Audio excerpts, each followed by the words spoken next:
Hi, we're Ian and Julie. Follow us on our tiny homestead and our debt-free project of a lifetime, the building of our shipping container home here in the Pyrenees, and all of this alongside our full-time jobs. Hi, welcome back. Right, you saw in the last video that we got a lot of the OSB into the tech room. We got the power distribution board in and all the conduits. We're carrying on with that today. We've got to get straight off to the builders merchants this morning and get the OSB in. And then I'm going to carry on getting some of the electrics in, just to allow me to basically up and down the garage door a lot easier than we are at the moment. And we are off at the end of the week for another one of the cycling tours, basically from the Atlantic to the Mediterranean. So we've got to get some supplies in for the animals, because we have a couple of girls, local girls in our village, come and look after the horse, the chickens, the dogs. So we've got to make sure they're stocked up. So we're off to the farmers' suppliers as well to get all the various chicken feed, etc. So we better get a move on. We haven't got long. We're back here and we thought, oh, I'll just come and put a few sheets of OSB up. And yeah, we forgot, we need to insulate this wall. So we're using up all the insulation that we have and all the OSB, so we just don't get overwhelmed with everything in here, trying to keep it neat and tidy before we go and get more insulation and OSB to do that back wall behind me. So we're just working on this side wall here, which is parallel to the carport.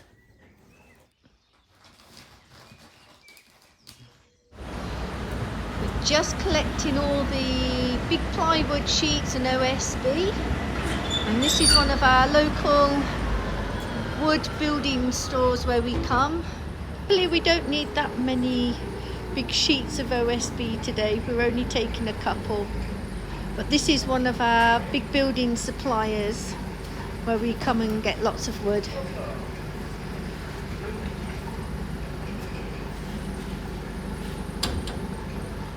Right, if anybody thinks my little blue excavator is small, look at this little thing. It is dinky. I mean, this is at a local agricultural centre or supplier, but it doesn't even rotate. The engine's there.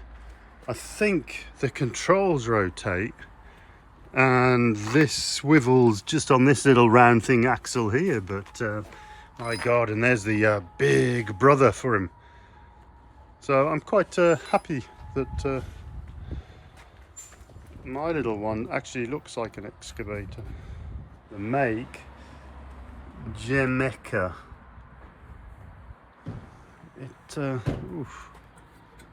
This one doesn't even have a front. Oh, it has the controls up here, so you can get thrown first all the way forward. Oh, these are funny. I bet they're so expensive. I'm gonna have to ask next time I come.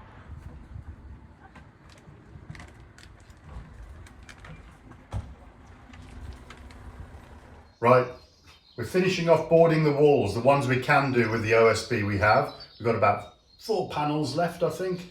So we put in the insulation. That's 80 millimeters thick, so it's pretty good insulation, because that is going to be the sunny side. Even though it's got the cardboard on, in a hot summer's day, the sun is just beaming in there. This wall is the only one that's going to have sockets and switches on. So I've got to cut those holes now before we put the board up, and then thread through the cables, just like plasterboard, and get the sockets put on there like the plasterboard ones. They're the same boxes. So on with the holes. As I've mentioned before, here in France, all electrical boxes, conduits, basically everything are plastic. So the switches, I'll show you there. The plug outlets, everything is plastic, and these are the back boxes which are plastic. This is a plasterboard or a board one, so when you put it in, you can put it in. So these little clamps here will just be screwed in, butt up against the back of the board, and it's a solid fixing. Just get it in.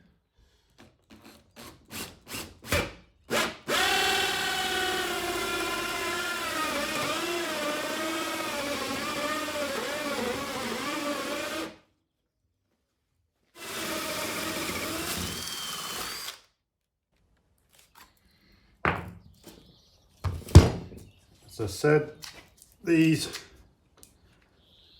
just slot straight in, and basically I'll screw those out and there'll be a solid fixing in there. And then the plug will just sit in there, and that has 2 screws that just go at a little skew and then straighten up, and then that panel goes over the top and covers it all up.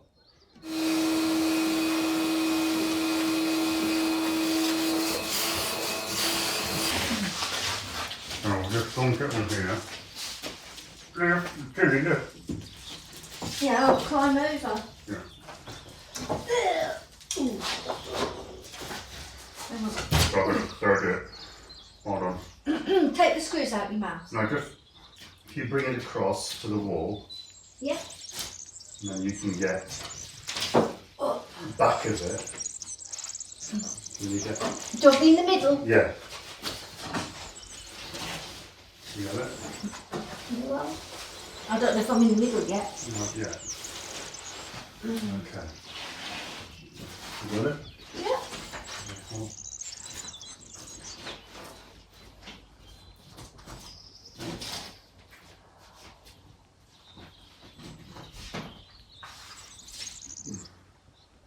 A bit more.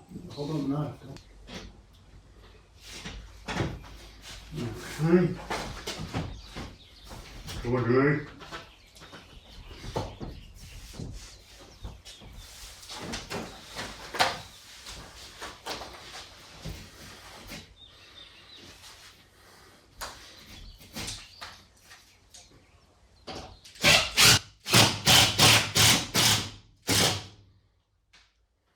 Told you.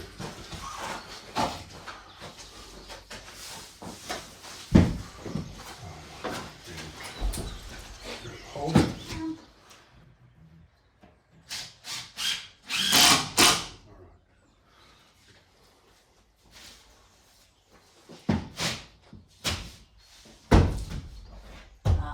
Pushed in under.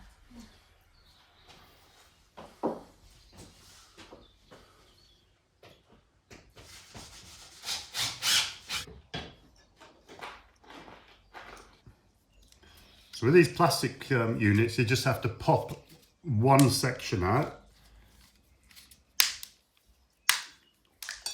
like that, and then thread your cables through. And the conduit's already in here, so let's push those in. As I said, this is normally for plasterboard, but this is 12mm OSB, and it should work perfectly. Although really you're not supposed to have electricals into wood, but seeing as I'm lining the whole garage, a bit tedious. You have to make sure they're in the groove and things, and there's no insulation wrapping around the screw. But luckily I've got another hole here so I can feel. But that is pretty tight now.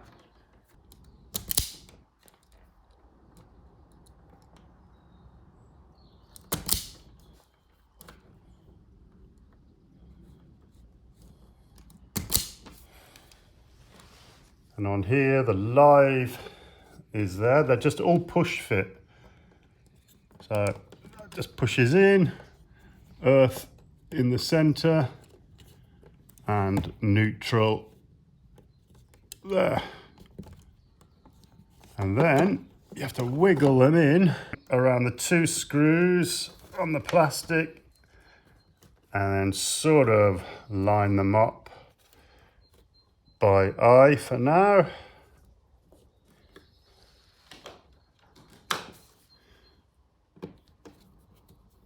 I'll do it a bit more when I put the covers on, and the other one.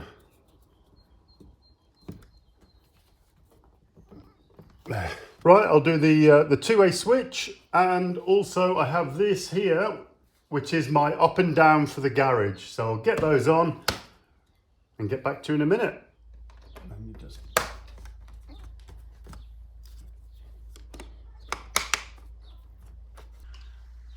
Right, I'm having to refer back to a photo for my uppy down switch. So that's the way. Orange. So I need to screw this one off first.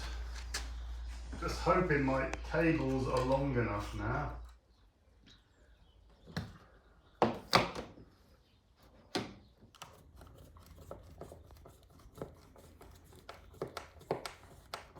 Now I've got to put the little switches back on, but I've forgotten which is the up and down. So I'm just going to go and turn the power on.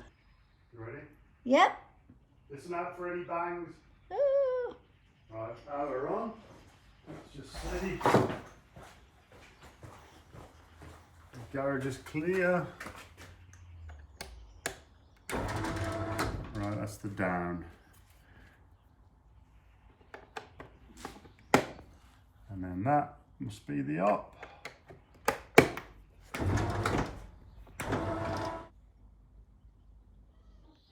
This is our only light in the garage at the moment. I've got a little temporary one here. I'm just going to go and check that socket. But everything now is going to my, my main distribution board. So I've got it all labelled up. Slightly temporary, but that's what you always say. But I will wipe these here. I'm going to expand out. So this bottom one will become my solar section. And then these two will be my lights and my outlets. But for now, I'm just going to leave it as it is. Turned on the garage door, socket and spotlight because I've got a spotlight on the front. And I'm going to go and try out that socket. Our first outlet, yay! Look like a lightsaber. My switches don't work because there's no lights connected to the end of it. But all the rest do. My garage door.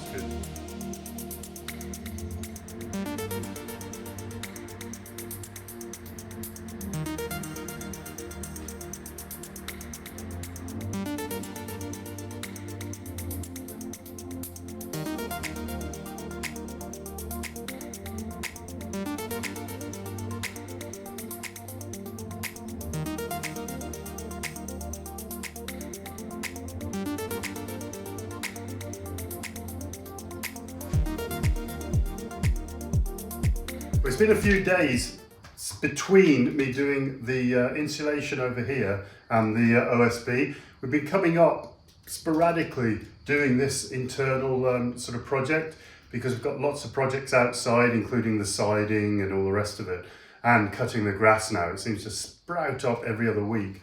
So we're just using, you can see it's all different, but basically packing it out to the thickness of the studs, using whatever insulation we have, and then whatever else we need, we'll go and buy.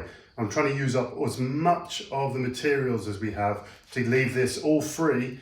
So during the summer months, we've got room for the tractor, the mini digger and the remote control mower. So we could just come up here, quickly mow everything and then get back to work. That's the goal. And that was, I think we're near enough there, but we're just gonna finish this off and then we're gonna park the mini digger back here. Hopefully, yeah, it'll be here probably most of the summer. And then we'll carry on up the top. So that's 54 and a half, 24.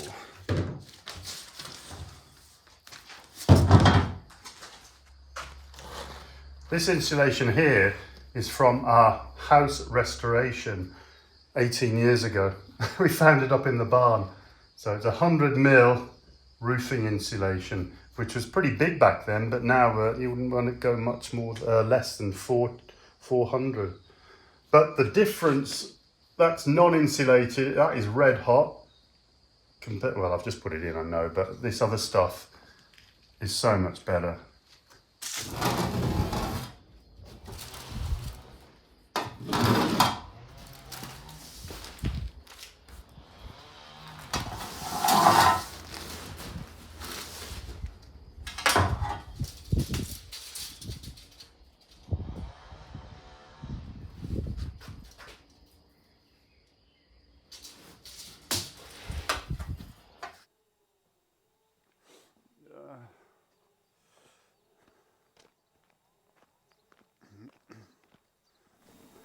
As part of our preparation for going back to work, sounds terrible, doesn't it?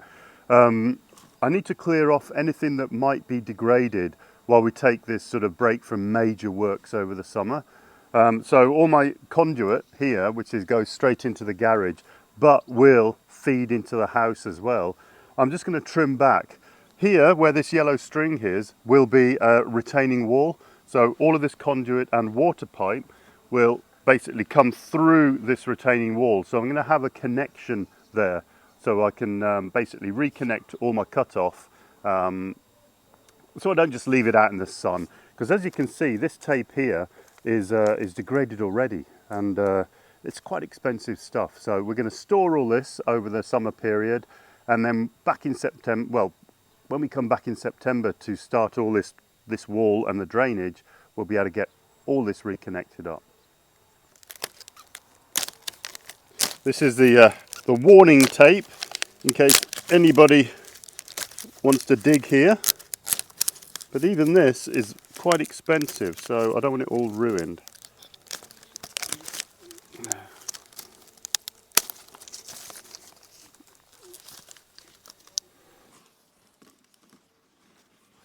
I want enough.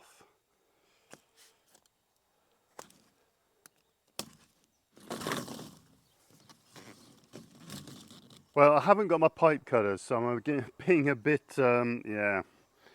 Just going to cut this pipe.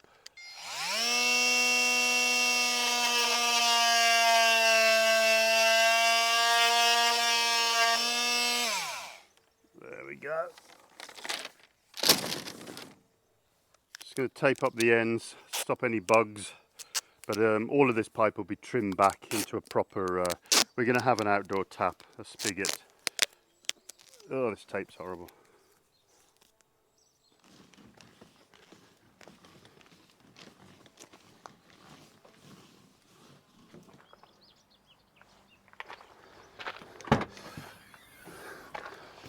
As we are going away, I just want a little bit of added security. So these Ring cameras, we've got one already at our house and they work perfectly. And there was a 50% sale online. So I just clicked on it and yeah, 2 days ago and it's come. So I'm going to try and get that installed before we go away this week, just so I can have a quick look of what's happening when we're riding the bikes across the mountains. It's always nice to see what's going on at home.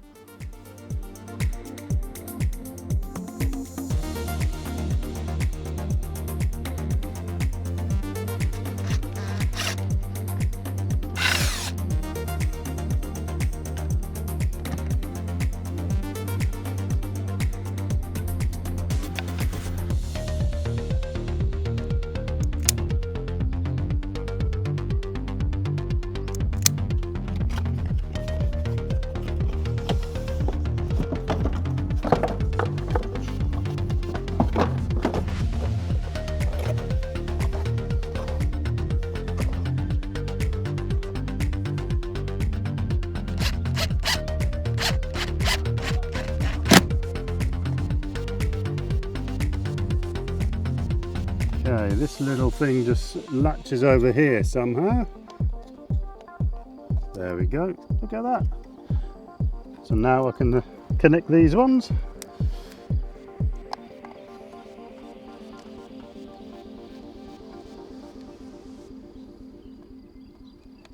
And hopefully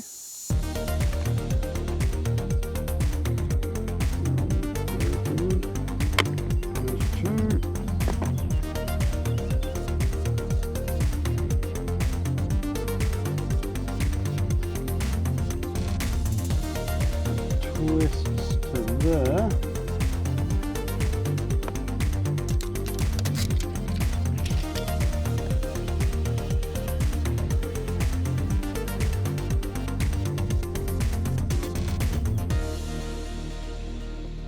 Right, now it's time to power it up from the switch distribution board. The light is flashing. Floodlight cam is preparing for setup. Well, I just tried to set it up using this old phone as a hotspot. I can't find the way I can turn the hotspot onto this. I don't know whether it's the provider. It's quite a cheap SIM card, but it did still give me 5 gigs a month. So I'm assuming they do not allow hotspots, but I'll have to look into it. I tried then connecting to another iPhone hotspot. I just can't get this Ring to connect to an iPhone hotspot. If anybody has any idea how to do this, drop a note in the comments, because it's annoying. If I can't get this one to work, I'll just cancel the, it's not even a contract, it's a month by month burner phone. Right, that's a fail, but at least it looks like I have some security. Right, on to the next thing.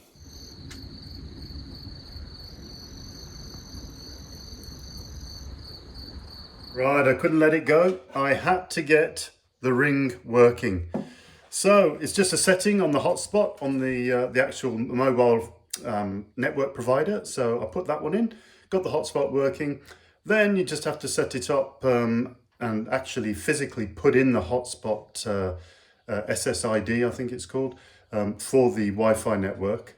Put that into the Ring and it all came up and started working. So I'm going to leave the EcoFlow and the phone here just tonight, just to test it all out. I don't really want to leave this here until I get my alarm sorted, but it should be okay for one night. And then I will get a smaller unit, little battery bank, and then just leave it all running. Another project done.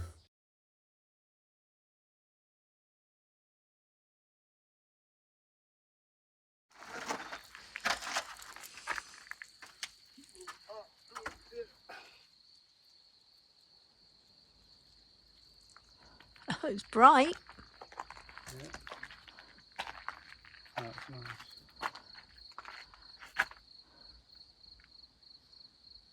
It works. Yeah. Well, because those lights are on, those ones that come off. Oh, yeah. Oh, the solar. Yeah. Yeah.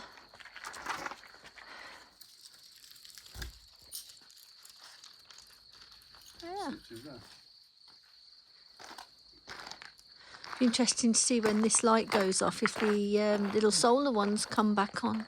They're on. Oh, they come back on. Oh, yeah. This week we've managed to get as much done as we possibly can inside. In our next video you'll be seeing us concentrating outside. Now the weather's changing and we can spend more time outside. We have lots of guttering to do, we've got all the drainage to finish and landscaping. So Ian's going to be very busy on his digger, lots of digger action, and at the moment I'm getting ready because we're both heading off to the Atlantic coast to start one of our tours, where we'll be cycling over 1 week period from the Atlantic coast all the way across the famous mountains of the Pyrenees to the Mediterranean. And as usual, the videos are coming with us, you'll be there, we'll show you little snippets of what we're up to, but we'll be back on the bill before you know it. See you next week.